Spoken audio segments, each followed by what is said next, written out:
খোলামেলা কথা বলা যায় নাই। আপনাকে অবশ্য আমরা খোলামেলা সবসময় কথা বলতে দেখেছি। মানে কি মনে হয় এর কোনো পরিণতি থাকতে পারে?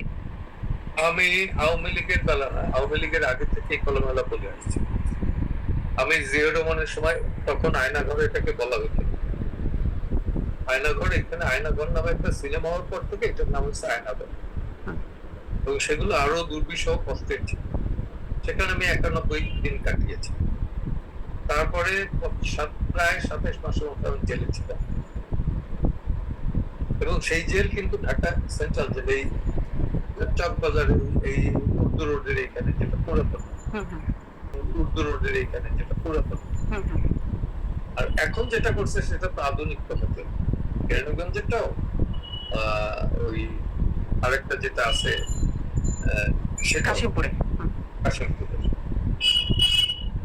কি দুর্বিষহ অবস্থা সেটা আমি জানি, কিন্তু আমাকে একটা দিনের জন্য টলাতে পারে না। আমি টিচার মাইট ছিলাম, যেটা বাঁচবো তো মারা যাবো একদিন,